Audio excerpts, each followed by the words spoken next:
Good morning, everybody, and welcome to Rix & K's Employment Law Update 2021. My name is Scott Garner. I'm Head of Business Development at Rix & K. Before we get going, just a brief introduction to the firm for those of you who are less familiar. We are a full-service law firm with offices based in Brighton and Hove and Uckfield, so coverage throughout Sussex, and also coverage throughout Kent with offices in Sevenoaks and Ashford. A full-service law firm, like I said, so we provide the full suite of legal services to businesses. And sitting alongside that, we also have an extensive private client offering, providing legal services to business owners, directors, and indeed individuals and their families. Within that, we have a very experienced employment law team led by Victoria Reagan and Amy White, and I'll be passing over to them very shortly, who will take you through the session. And just sitting alongside that, we also have a great employment law fixed cost retainer service called Gatekeeper HR. We've just launched a brand new website, so if you're interested, please do take a look at that. It's at www.gatekeeperhr.co.uk. Before I pass over to Vicky and Amy, who will take you through the sessions, just a little bit of housekeeping before we get going. So the session is being recorded. We'll make the session available to all of the attendees after the event. So you'll have the slides and the recording and Vicky and Amy's contact details. And we will be hosting a Q&A session at the end as well. So during the session, if you have questions, please just use the question and answer function at the bottom of the Zoom screen, and we'll pick up all of those at the end. If we have an abundance of questions and we're running short of time, we will come back to you regardless, but outside of the session. So one way or another, we will answer your questions. And of course, you can always pick up the phone or drop Vicky and Amy an email if you need anything else. Okay, that's enough from me. Without further ado, I'm going to pass over to Victoria, who will take you through the first part of the session. Thank you, Scott. Good morning, everybody, and welcome to this morning's webinar, which is an employment law update. So this half of the webinar, I'll be looking at some pretty significant judgments, landmark judgments that have come through recently, and also look at some perhaps more surprising or challenging judgments received, but hopefully all will be of interest. So to start, in February of this year, the Supreme Court handed down its decision in the case of Uber, finding that Uber drivers are workers. So for those of you who've not previously attended our seminars and webinars where we've discussed this at length, the basics really is that Uber were saying that they're just a technology platform providing business opportunities for the drivers. The drivers are self-employed, independent contractors, and they're not a taxi service. Whereas the drivers decided, well, actually, no, this isn't right. We are workers, and as such, we should be entitled to receive national minimum wage for the time when we're logged in to the app. So two key elements of the judgment, really. The judges need to look at the reality of the relationship to decide whether somebody is a worker. So they will not be bound by any documentation or any titles that may apply to that individual. So looking at the reality of the relationship, it was clear that Uber dictated the pay. The Uber drivers had no freedom of choice to accept or reject, and Uber dictated the way the service was delivered and the terms. So there was a high level of control and a level of subordination, therefore requiring these individuals to be protected as workers. The second element with this is, well, if they were workers, when are they workers and when will the national minimum wage apply to them? It was found that from the moment the Uber driver switched on their app and they were ready and willing to accept that job until perhaps the end of the day when they switched off, that whole duration they were working and as such were entitled to national minimum wage, not just during the periods when they had passengers in the car with them. So obviously this means that they're entitled to national minimum wage and back pay, holiday and whistleblowing rights. This is not a case where they're actually receiving employee rights, as this was only a case to say whether they were workers, not employees. Interestingly though, last year in France, Uber were actually unsuccessful in defending a claim that the drivers were actually employees. So this may not be the end of the story. It's also had other ramifications for other cases in the gig economy, and directly following this judgment, Addison Lee have now been refused their right to appeal the decision that their drivers are workers. And so last month, we also saw another important finding from the Supreme Court. This was the ruling as to whether sleep-in shifts for carers were actually time work for the purposes of national minimum wage. And what essentially they were looking at is whether during the periods when carers who sleep at clients' homes and were asleep, whether they should actually be receiving national minimum wage for that period of time or just receiving the carer's allowance.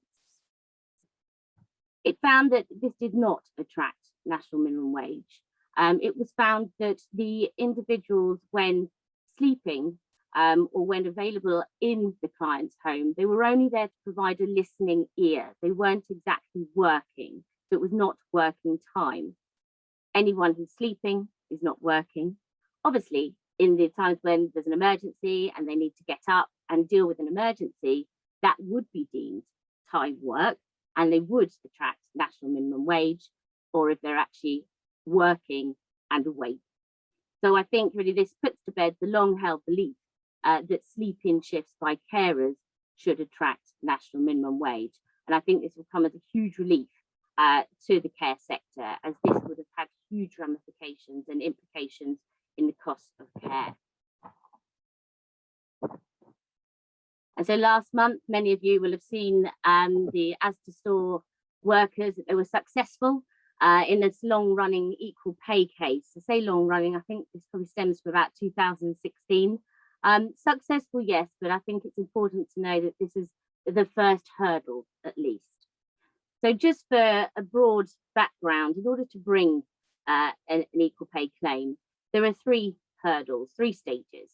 The first, they need to see if the jobs are comparable to the chosen comparator.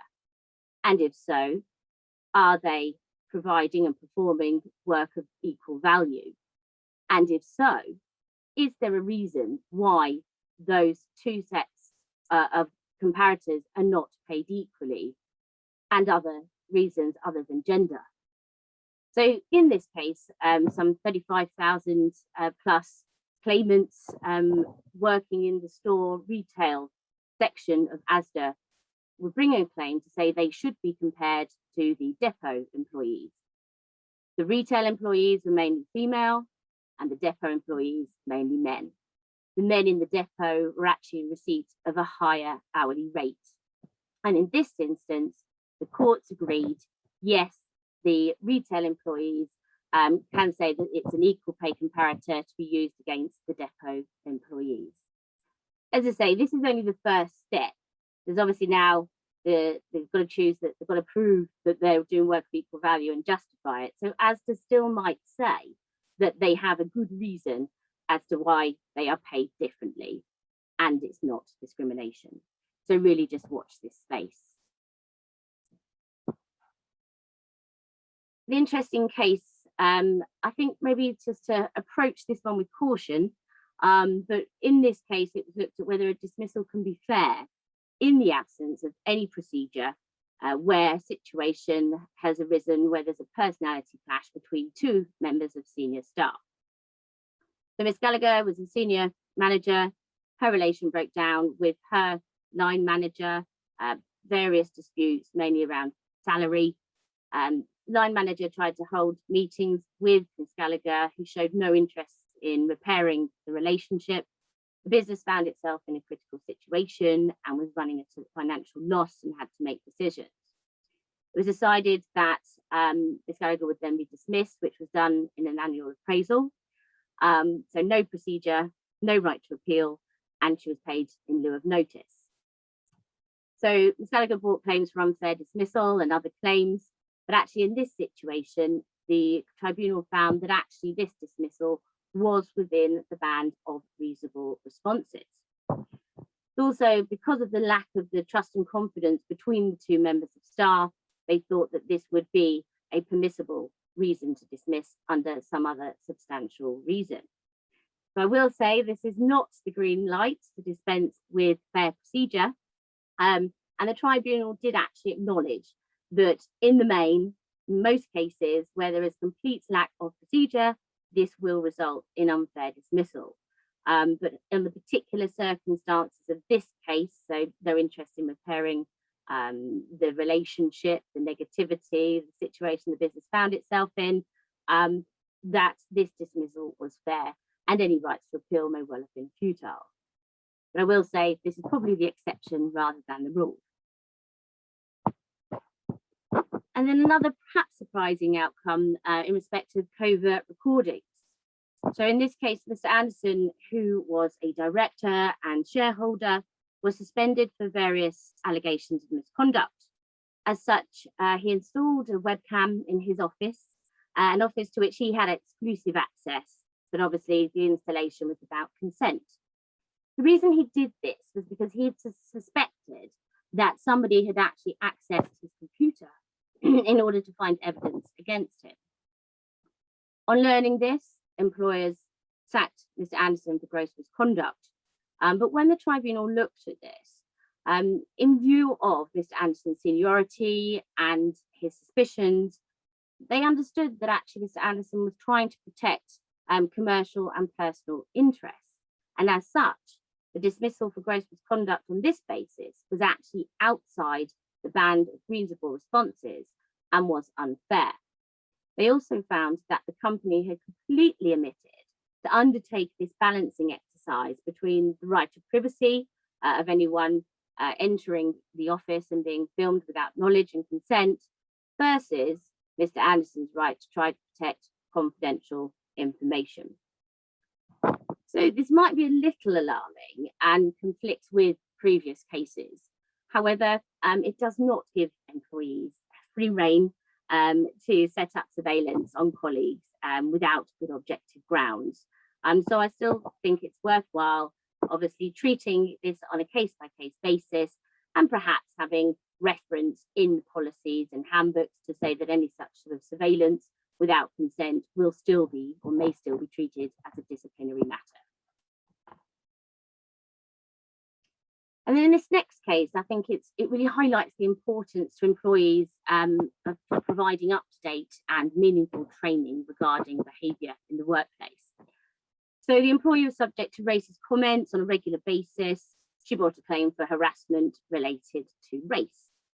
The employers sought to rely upon the reasonable steps defence, which is available for employers in defending harassment claims. As part of this, they need to show that they've done everything possible to prevent the harassment, prevent the act from actually happening. And as part of this, they said, well, we've provided training. However, on further investigation, it transpired that actually this training was over a year ago, become stale and was no longer effective, as was demonstrated by the regular racist comments and the failure from management to report this. So really, the tribunal also found that there were other further reasonable steps that could have been taken, such as refresher training, which was not done. Another thing that they were looking at, really, they said that, just back to that slide, sorry, what's important is to look at the nature and extent of the training provided, if this is going to be relied upon. It's not effective training to just call everybody into the office to say, this is your training, don't harass anybody, now get back to work. It has to be meaningful. And importantly, in this case, when they looked at the policies, the equal opportunities policy did not even refer to harassment, and the anti-harassment and bullying policy, it only had bullying in there and there was no reference to race. So in light of this, really, I think employers need to take time to review their policies and to consider updating and providing workplace training in the workplace. So here, this really is just a useful reminder of the importance on employees to set out clear parameters about behaviour in the workplace and how practical jokes can actually be deemed workplace bullying. So Ms. Hurley, who had actually previously been signed off with stress, she was struggling, it's been a busy month end, and as a joke, her manager sent an email reminder about a 3-hour presentation that she was due to give to the senior management team the following morning. In a complete panic, Natalie stopped doing her urgent work, went home to prepare.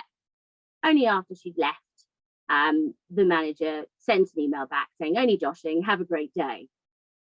So needless to say, Natalie brought a grievance in respect to this incident and a catalogue of different incidents of bullying and being ostracised.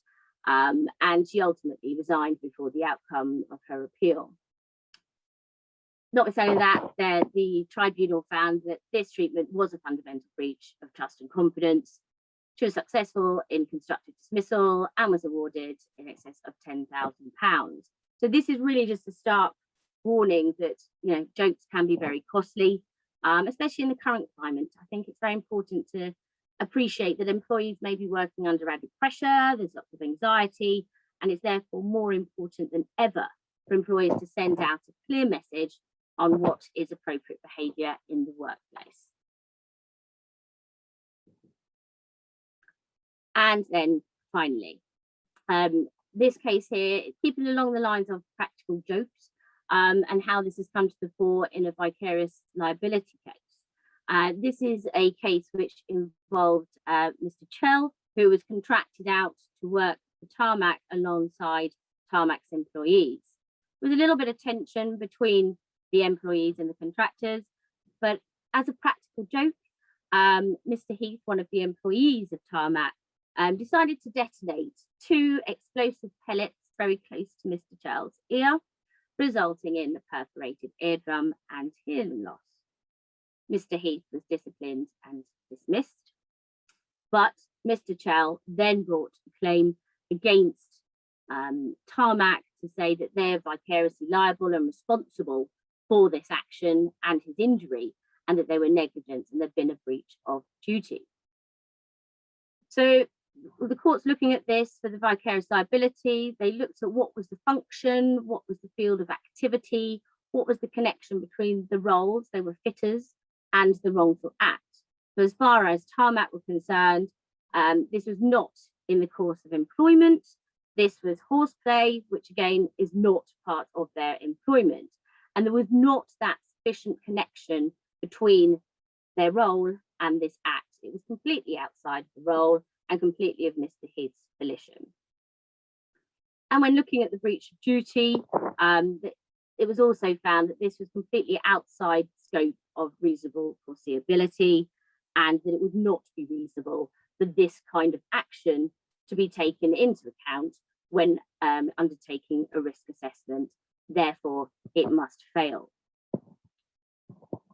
It did, as part of the risk assessment, mention the misuse of equipment, but it was obviously found that that was sufficient in itself.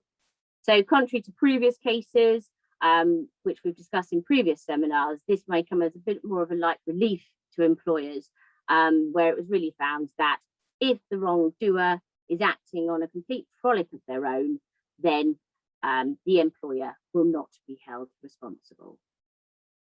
Thank you for listening, and now I'll pass you over to Amy, who will take you through some important changes that have happened over the last year and look at a few changes to come. Thank you. Thank you very much, and good morning, everyone. As was just said, we're just going to look now at some legislation that's developed in the last 12 months, and also some that might be on the horizon further down the line. So we'll begin with parental bereavement leave. You may all be familiar with this already. It was introduced on the 6th of April 2020. And it provides for 2 weeks leave for employees following the loss of a child under 18 or a stillbirth after 24 weeks of pregnancy. You might be familiar with it as Jack's Law, because it came about as a result of a campaign led by a bereaved mother to give bereaved parents a guaranteed right to a period of leave following the death of a child. Next slide, please. Previously, so prior to the implementation of parental bereavement leave, UK employees didn't have a statutory right to take time off following the loss of a child. Whilst some employers, of course, did provide compassionate leave, that was discretionary. There was no guarantee for those parents in that situation. Now, however, with the introduction of parental bereavement leave, parents with 26 weeks continuous service are entitled to 2 weeks paid leave at the statutory rate of £151.97 per week. If you don't have that continuous service, you have the leave, but it's unpaid. And when we talk about parents in this context, the government has given us quite a broad definition. So we're not just talking about those with biological parent status, but actually those with parental responsibility. So that might include foster parents, adopters, and other guardians. The leave, as I say, is a period of 2 weeks, and it can be taken as a 2-week block, or it can be taken in separate 1-week blocks. And it can be taken any time up to 56 weeks after the loss of a child. The idea there being to give a bit more flexibility to parents in this situation, given how sensitive it is, and to allow them potentially to take some time off around the anniversary of the loss. So, as I say, you may all be very familiar with parental bereavement leave and be completely on top of it. But if you're not, which would be understandable given when it was introduced and the other things that were going on last April, then it'd be worth thinking about putting a parental bereavement leave policy in place, setting out the rights that it gives parents and how they access those rights. But if you are already on top of this new introduction and you've already got a policy in place, maybe it's a case of thinking about enhancements that you might be able to offer, whether you could extend the pay that's afforded or the length of the leave, if that's something you're in a position to do. And if you are unfortunately dealing with a situation in which you are working with a bereaved parent, then it's really worth turning your minds to the approach that you'll adopt. So thinking about confidentiality. Obviously, we don't want to be disclosing any information to colleagues without the bereaved parent's consent in advance. We also want to think about how we engage with that bereaved parent, potentially around return to work, whether there are adaptations to their role or working hours that might be required, and remembering that everybody recovers at different rates. And of course, always approaching situations like this with the greatest level of compassion, sensitivity, and keeping very open lines of communication. The next development we will turn our minds to is the Good Work Plan. Now, actually, the Good Work Plan goes back quite some distance. So in 2017, Matthew Taylor undertook an independent review of modern working practices, and he made 3 recommendations as a result, many of which were accepted in principle by the government. And this has resulted in a number of consultations and culminated in what we now know as the Good Work Plan. And it will introduce changes to the law over a number of years. Next slide, thank you. So back in April 2019, we saw the first of those changes to law introduced. We saw, for example, the right to a pay slip being extended to cover all workers, not just employees. And we also saw an extension to the information pay slips have to contain when we're talking about hourly paid staff. But in April last year, so just over a year ago, some further changes were introduced, which again might possibly have passed you by if you were dealing with the pandemic at that point at its height. So the key ones to bear in mind are the extension to the right to a written statement of terms. Firstly, that right was extended to workers, previously only applied to employees, now extended to workers as well. Additionally, employers used to have 2 months within which to issue a statement of terms upon commencement of employment. The extension changed that to a day-run right, so we must now be issuing those statements of terms or a contract in the alternative to new starters on or before their first day of employment. And additionally, there was an extension to the terms that a written statement of terms needs to include. So we now need to include information about training entitlements, benefits, further information on probationary periods, etc. We also saw alteration to the holiday pay reference period. Here we're thinking about those employees or workers who have fluctuating rates of pay over a particular period.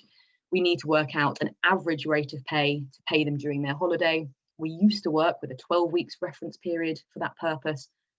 April 2020, that was extended to 52 weeks, or as long as the employee has been employed, if shorter.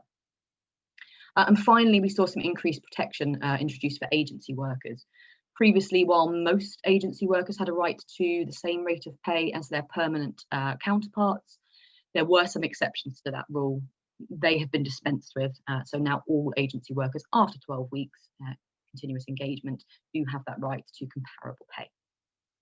So if these changes are not 100% familiar to you at this stage, and it would be quite understandable why that would be, It's a case really of going back to your template statement of terms or contracts of employment, making sure they do contain the requisite information, making sure your systems allow you to issue contracts or statements of terms on or before day one, and making sure they're going to workers as well as employees.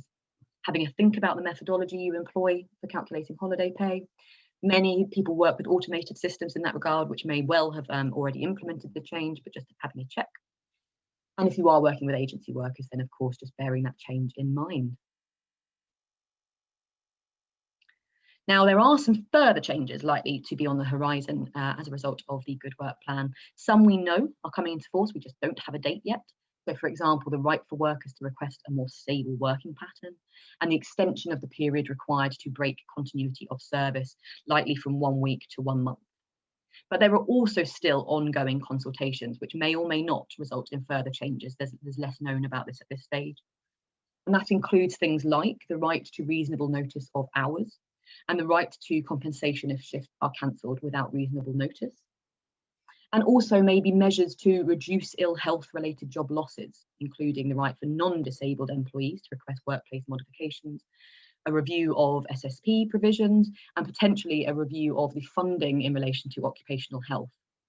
And I think what you can see from these sort of changes that are on the horizon now is really us going back to the purpose or the overarching recommendations of the Taylor Review, namely to provide greater fairness, greater certainty in employment law, particularly for people considered to be more vulnerable, such as 0 hours or casual workers. So for now, it's a case of watching the space, keeping your ears to the ground. The next change we will look at is slightly more recent. It's IR35, which came into force for the private sector on the 6th of April 2021. It was already in force in the public sector, having been introduced in 2017, and it should have applied to the private sector back in April 2020. But for perhaps now obvious reasons and the struggles businesses were going through, it was delayed by a year to give businesses more time to prepare.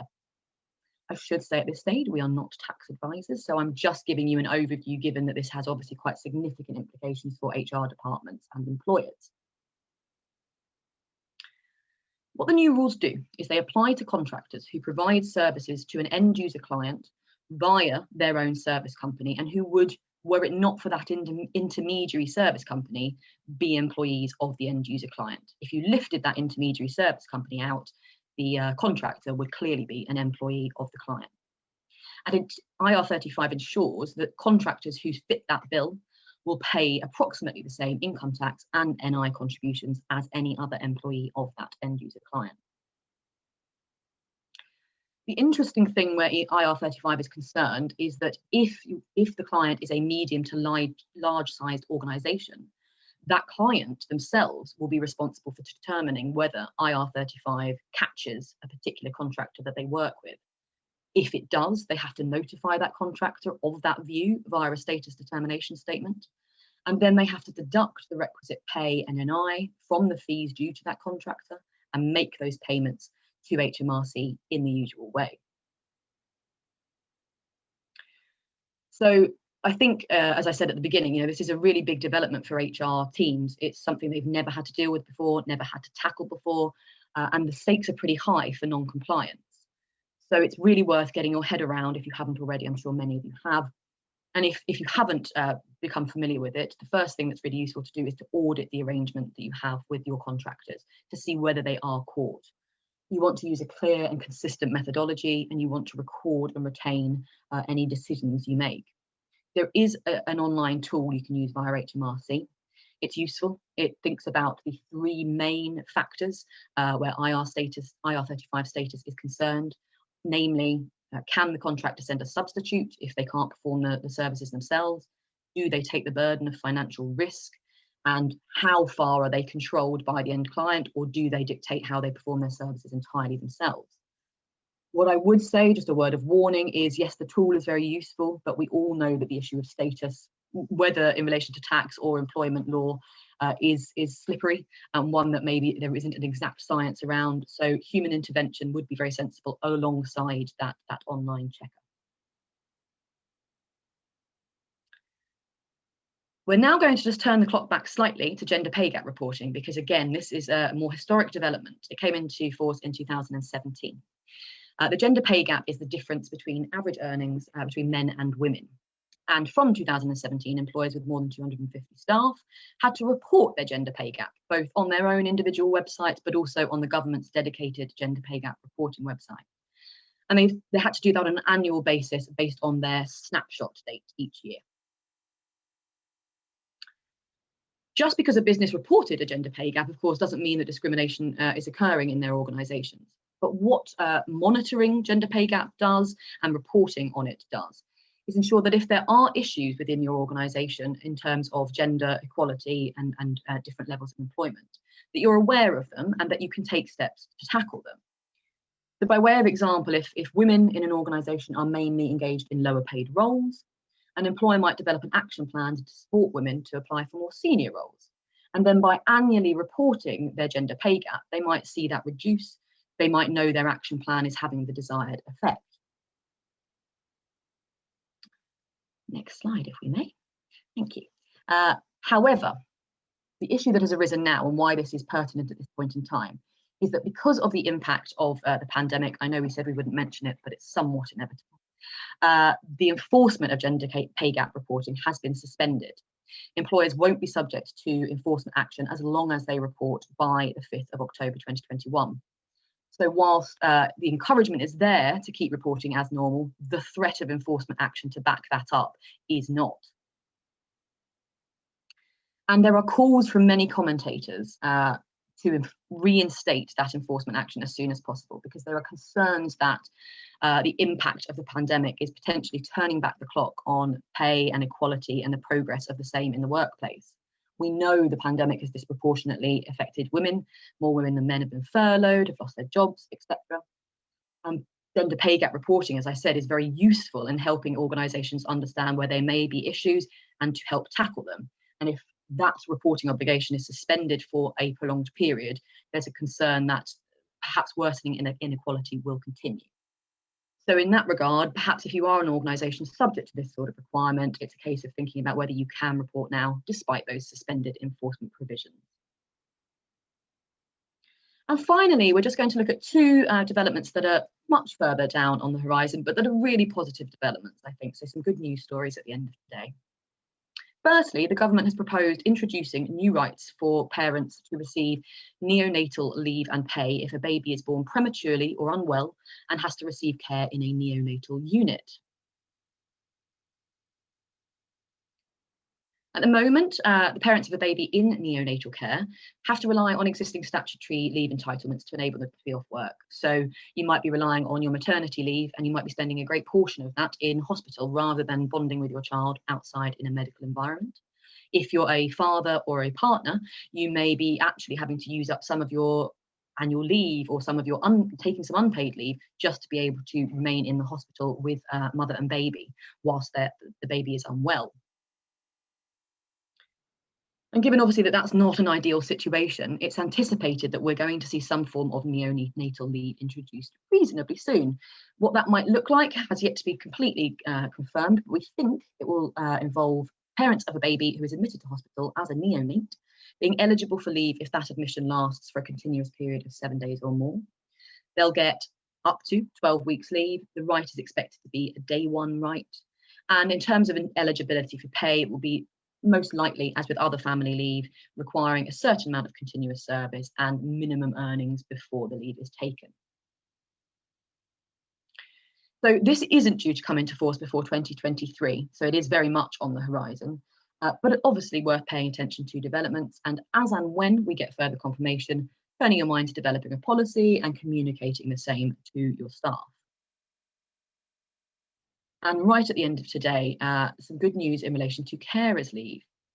We know from recent statistics that 1 in 8 UK employees balances work with caring, unpaid caring commitments, and that 1 in 5 has to give up a job due to these caring commitments. And so understandably, there have been repeated and prolonged calls for some form of leave to be introduced to support people in that situation. At the moment, there is no such thing. People can take off time off for dependents if they have to deal with an emergency situation involving a dependent where they have to, for example, provide care if caring arrangements have fallen through. But that really is an emergency response. The entitlement is sort of to 1 or 2 days and it is unpaid. So the government has announced its intention to introduce an automatic right to a week off for carers at some point in the future, because it recognises the difficulties employees often face when looking after family and friends. At the moment, we have very little information again about how that will be introduced, what it might look like in practice, but a really positive development at this stage. So again, it's a case of watching this space, keeping an eye out, and as and when we get more information, thinking about putting a policy in place. Of course, you can always choose to introduce some form of leave at your discretion if you want to, and maybe that's a great thing to do as part of a staff benefits programme if you're able within your organisation. And of course, if you're not in a position to do that, which would be quite understandable, if people are approaching you about leave in relation to caring responsibilities, then always considering requests sensitively and just bearing in mind how important things like reputation are externally and morale within your organisation internally. And that's it. I will hand back to Scott. Thank you very much. Okay, thanks, Amy, and thanks very much to Victoria as well for her update. Just going to pick up on the one question that's been raised on this occasion, and this goes back to the case review stuff that Victoria did at the start. You may or may not know, Victoria, but the question regards the case regarding Roger versus Leeds laser culling, and whether there was any update on that. Are you aware of that case, Victoria or Amy, and can we give an update? Yeah. So we did say we would not really mention the pandemic, hence certain cases we've not touched on today. But this particular case is very interesting case actually. It's a good guide. So essentially, the employee, it's a COVID related case, and the employee was concerned about returning to work and the safety of working in the warehouse. Now, the reasons for not wishing to return, because his child had sickle cell and he also had a 7-month-old baby and was concerned from that perspective. So he didn't return to work. He was dismissed, and basically he didn't have 2 years continuous service, so he could not bring a constructive dismissal claim. What he did do was he raised the argument under a different section. It's section 100 in the Employment Rights Act, which essentially is to protect employees where they don't have to return to the workplace or be in the workplace if they had a genuine belief that they would be subject to imminent danger, and so that fear was imminent and serious. So that section obviously wasn't drafted for COVID-related incidents, but in this situation, what the tribunal looked at really was this fear genuine? Was it imminent? Now, from the employer's perspective, they'd actually undertaken everything possible to make sure that their warehouse was COVID secure, followed government guidelines, and as such, on that ground about the workplace actually might have been safer than society at large. This fear was a genuine fear rather than just workplace fear of contracting COVID. So as such, on this occasion, he was unsuccessful. And I think it's a reminder that, yes, I think we may well see, and I've dealt with similar cases so far, where this and rely upon this section 100 for health and safety and not returning to work. But equally, I think it's important to say that so long as employers are following government guidance, they're doing everything possible to make the workplace COVID secure, then it's unlikely that these arguments will succeed. If, of course, there's any concerns about employees returning to the workplace, it's always a good idea just to have an initial chat with them anyway, just to see, firstly, if they're genuine, or to see if anything else can be put in place to alleviate any concerns and facilitate their return to work. Great, thanks, Vicky. That was very comprehensive, and I hope that provided the information that was needed from the person that asked the question. We don't have any other questions, so we're going to wrap up. Thank you very much to Vicky and Amy for providing the updates. Hang on a second, we have one more. Do we have a question coming in? Bear with me a second. I get confused with the technology? I'm saying no, it's just a thank you. Thank you very much for your thank you. Back to the serious point, if you do have other questions, then you've got Vicky and Amy's details on the screen there. Do pick up the phone or drop them an email. They're always welcome to chat through things informally, so that they are there to support. We'll send you the recording. Thanks very much for joining us this morning, and we look forward to seeing you soon. Thanks very much. Goodbye, everybody.